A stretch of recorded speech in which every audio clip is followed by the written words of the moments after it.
Une nouvelle organisation dans le paysage du MMA, la GFL ou la Global Fight League. Quels sont les combattants, quelles sont les bourses, quels sont les propriétaires, quel est le format, où va-t-on? Bienvenue dans le Guillotine Podcast, on en parle maintenant.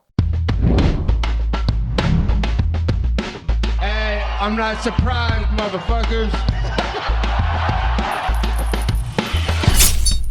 Dans les tuyaux depuis plusieurs années, plusieurs noms de projets en route et beaucoup de doutes pour finalement prendre forme en cette fin d'année 2024. La World Fight League avait en effet sorti un communiqué de presse en octobre 2021. Mais la grande majorité du public a pris connaissance de cette nouvelle organisation MMA, la Global Fight League, le 11 décembre lors du Ariel Helwani Show. Une partie du roster signé, Anthony Pettis et Kevin Lee, étaient là pour faire la promotion de la nouvelle organisation. On annonce une centaine de noms et un roster de 300 combattants et combattantes. L'argument de vente de la promotion étant le partage de revenus entre les combattants et combattantes et la compagnie pour un modèle du 50-50. Avant de plonger dans les particularités de la Global Fight League, on va s'intéresser aux fondateurs. Sont-ils légitimes? D'où viennent-ils? Peut-on croire à une croissance de cette nouvelle promotion? Les cofondateurs sont Darren Owen et Arun Paremi. Darren a 16 ans d'expérience en tant que fondateur et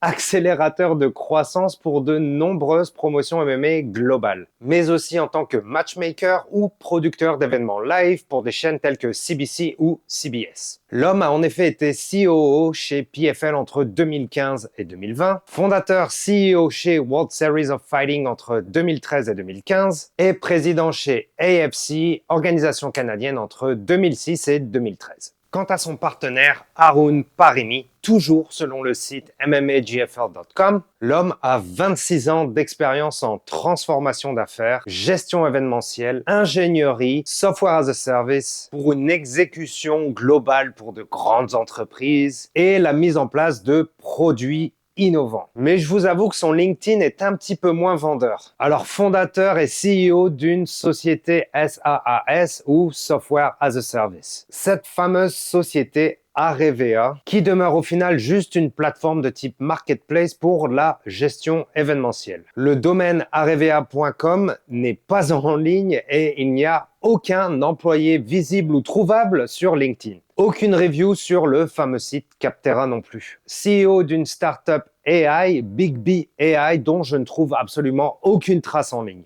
Co-fondateur de bookmycargo.com, application de tracking dans la logistique dont je ne trouve aucune review sur le Play Store. Et enfin, le fameux consultant en transformation d'affaires pour sa propre compagnie. Le CMO ou Chief Marketing Officer est Scott Parker, ayant fait ses classes en marketing chez PepsiCo puis chez Disney ESPN, où il a pu travailler sur des produits tels que la NFL ou les X Games. Mais ça, c'est ce que dit le site mmagfl.com. Parce que depuis son départ de chez Disney en 2015, le gaillard a compilé 6 jobs. Est-ce le fameux CMO qui prend son gros salaire pour un an et attend la prochaine offre? Jeffrey Pollack agira en tant que conseiller senior. Lui qui a pu avoir des positions de cadre dans la NBA, NASCAR, World Series of Poker ou encore chez les LA Chargers, c'est du lourd. Alors je vous avoue que pour cette équipe, il y a du bon comme du moins bon, voire du louche. Pour ce qui est des fonds, des investissements, il faudra malheureusement faire face à la fameuse langue de bois. Owen ayant refusé de répondre de manière claire à MMA Junkie, en précisant tout de même qu'il s'agirait d'un investisseur de la Silicon Valley. Maintenant que vous connaissez mieux l'équipe, passons au projet. Alors je vous passe évidemment tous les superlatifs mentionnés par la marque, et puis je vais me concentrer sur les aspects clés de l'organisation. Le fameux partage de revenus 50-50. Alors c'est un modèle qui est conduit ou au moins voulu sur papier par beaucoup de ligues américaines, notamment la NFL. Alors selon mes petites recherches, on serait plus en ce moment sur du 47, 48, 52, 53 que sur du vrai 50-50. On reste tout de même proche du but. Alors selon JFL, évidemment, cette pratique financière viserait à mettre le combattant au premier plan. Mais on ne peut pas s'empêcher de penser à une communication réfléchie, un plan d'attaque, évidemment, après toutes les critiques que le UFC a dû subir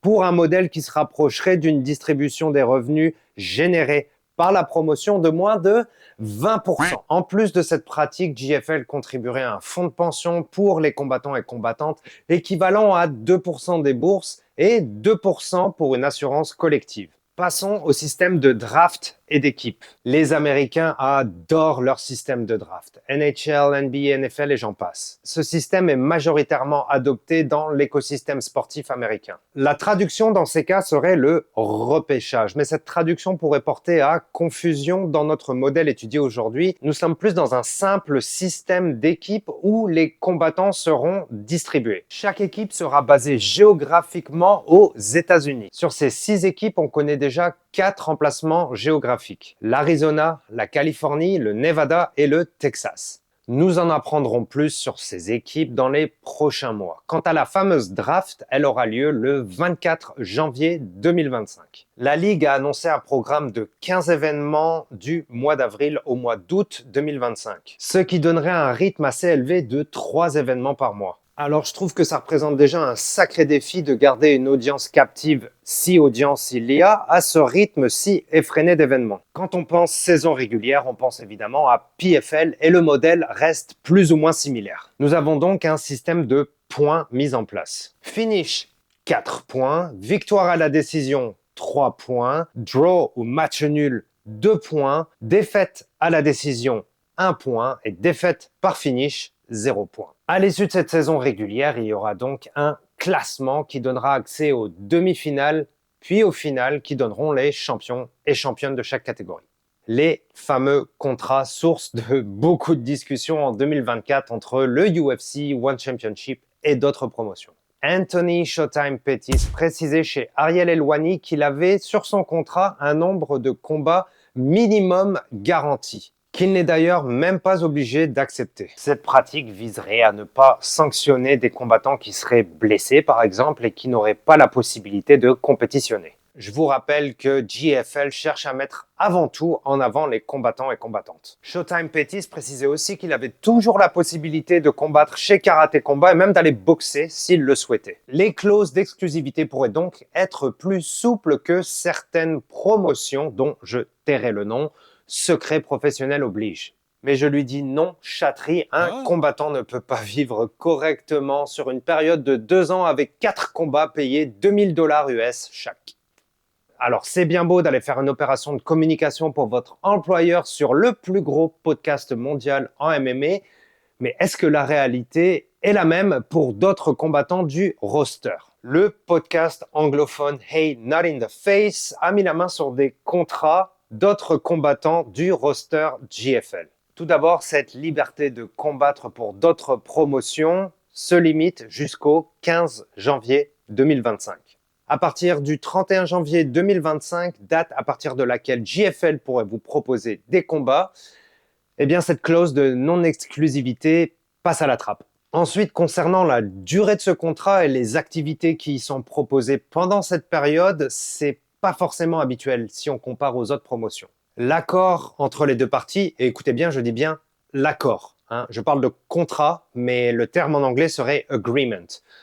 An agreement is not a contract. C'est pas exactement la même chose, mais pour faire ça plus simple, c'est possible que j'appelle ça contrat de temps en temps. Donc l'accord entre les deux parties se déroule du 31 janvier jusqu'à novembre 2025. Quant au nombre de combats précis qui sont donnés, alloués, garantis aux combattants, il va falloir attendre un petit peu plus avant d'avoir des réponses claires. Pour ce qui est des modalités de paiement, l'organisation se donne 3 jours à partir du combat pour pouvoir payer le combattant. Si le combattant n'a pas été payé sous ces 3 jours, il a 30 jours pour pouvoir faire une réclamation écrite quant à son non-paiement. Si l'entreprise est financée, si la saison est prête, si les comptes en banque sont remplis, pourquoi se rajouter cette clause de 30 jours? C'est un stress de plus pour les combattants. Tiens, le stress, continuons d'en parler. Cet accord entre les deux parties peut être rompu à tout moment avant le 31 janvier par n'importe quelle partie. Alors cet aspect est vraiment à double tranchant parce que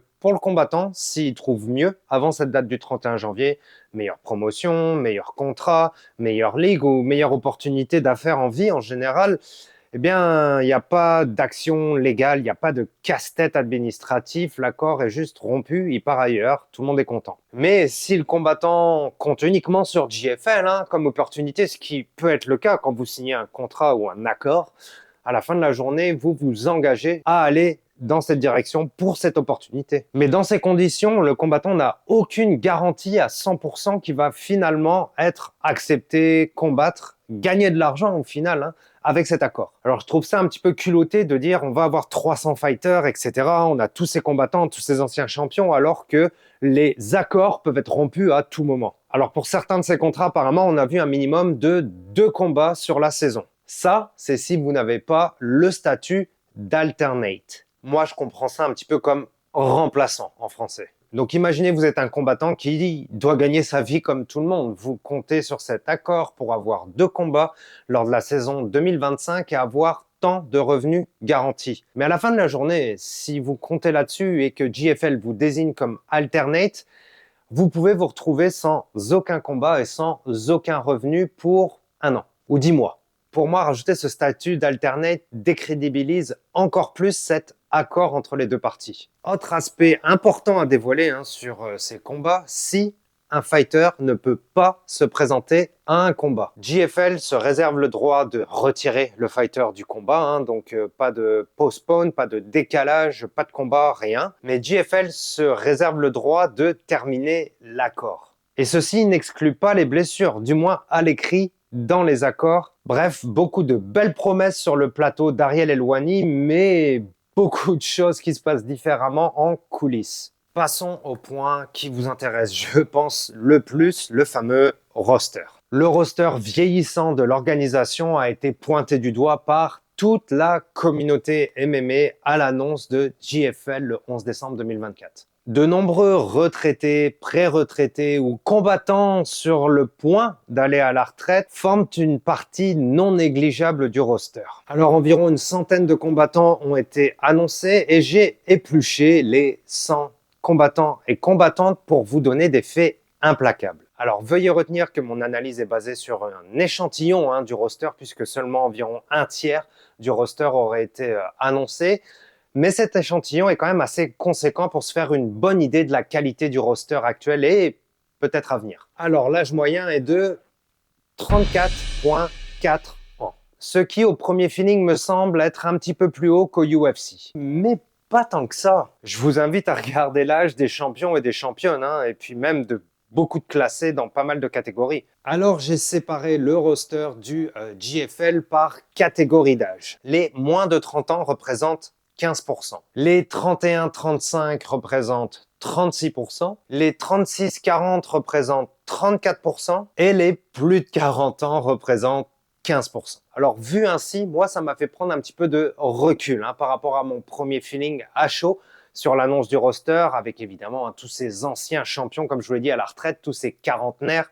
Évidemment, ça fait peur. Alors c'est clair et net, on manque cruellement de newcomers, contenders ou prospects, appelez-les comme vous voulez. Et c'est surtout là qu'est le problème pour moi. Alors ces vieux noms clinquants, je pense, sont là pour le coup d'éclat de l'annonce, le côté partner peut-être entre ces vieilles gloires et l'organisation, retenir l'attention d'une audience sur une organisation qui est pour l'instant inconnue du grand public, donner un certain côté confiance, légitimité. Mais je vous avoue que quand je prends du recul, on peut pas blâmer une seule organisation MMA pour la maladie chronique des fans de musique, de films et même de sport, cette maladie qu'est la nostalgie. La preuve récente étant bien sûr cette abomination de combat de boxe entre Jake Paul et Mike Tyson sur Netflix qui a fait des chiffres records, certes sur une plateforme gratuite, mais dont beaucoup de casuals ont parlé. Alors le problème principal pour moi de ce roster, c'est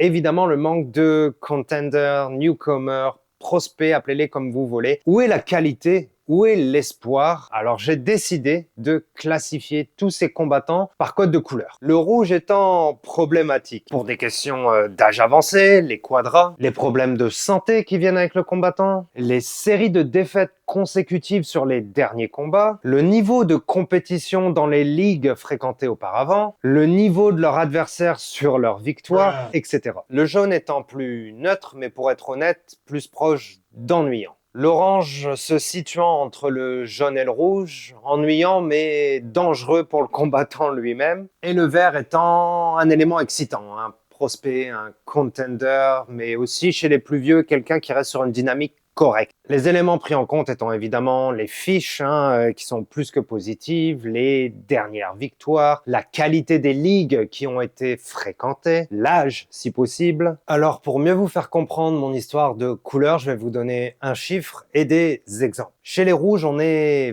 29, ce qui représenterait quasiment un tiers du roster actuel. Exemple, Phil Hose, 35 ans, ancien combattant plutôt légitime du UFC, 3 défaites par KO au premier round en rang pour terminer son run au UFC. Bonjour les commotions, bonjour la santé. Marlon Moraes, 36 ans, ancien combattant aussi du UFC, qui était même classé chez les bantamweight, fut une époque, mais qui a pris beaucoup trop de défaites. 7 KO, TKO sur ses 7 derniers combats. Aucune commission ne devrait le laisser se combattre dans une cage. Et aucune orga digne de ce nom ne devrait l'approcher. Bon, les combattants au-dessus de 45 ans qui ont de multiples commotions, je n'en parlerai même pas. Et je vais finir avec Mao Ding, 18-8, qui compte des victoires uniquement contre des pipes et qui perd dès que le niveau monte un tout petit peu, qu'on rentre dans une ligue un peu plus compétitive. Les jaunes et orange. Qui sont-ils? Qu'ont-ils à apporter? Alors, beaucoup de Brésiliens dans cette catégorie qui combattent en régional au Brésil, mais qui combattent aussi un peu partout en Europe, en Asie, dans les Balkans, etc. Alors, je vais vous donner un exemple pour que vous compreniez un petit peu mieux le fighter lambda de l'organisation. Claudeci Brito, âge inconnu, combattu en Estonie, au Kyrgyzstan, au Kazakhstan et en régional au Brésil. Fiche de 11-5 sur Tapology, fiche de 11-4 sur MMAGFL.com, défaite contre des combattants plus compétitifs et victoire contre des combattants à fiche négative ou égale. Et ce genre de combattants, il y en a trop, des dizaines. Et je leur souhaite tout le bien du monde, évidemment, mais ça va être compliqué d'attirer une audience avec ce genre de combattants. Enfin, en vert, les espoirs, les champions qui sont encore dans le coup, les combattants en santé, les fiches impressionnantes. Il n'y en a pas assez, mais il y en a. Omar Arteaga, péruvien de 26 ans, champion chez Samurai Fight House. Organisation argentine qui a vu passer Ailin Perez, Esteban Ribovic et Kevin Valleros. Cindy Atlow, 32 ans, vétéran du Bellator, 25-6, victorieux au Contender Series en 2017 et très apprécié de ses partenaires d'entraînement au Killcliff FC. Alexander Maslov, 31 ans, russe champion régional chez lui en Russie, heavyweight, 11-1, 7 victoires par finish au premier round et une récente victoire dans la prestigieuse organisation ACA. Alors c'est sûr qu'après la première annonce et ses noms très vieillissants, on attend beaucoup de la suite de ce roster, probablement trop. Alors beaucoup de questions restent en suspens. Quel sera le modèle de diffusion? Va-t-on avoir un pay-per-view? Est-ce que ce sera diffusé chez un broadcaster? Est-ce que ça va être gratuit sur YouTube? Est-ce que ça va être un pay-per-view pendant les playoffs? Quelles sont les bourses? Y aura-t-il des bonus? Y a-t-il un gros chèque qui attend les champions? Où vont se dérouler les combats? Est-ce que ce sera dans de magnifiques venues ou est-ce que ce sera dans des sombres basements?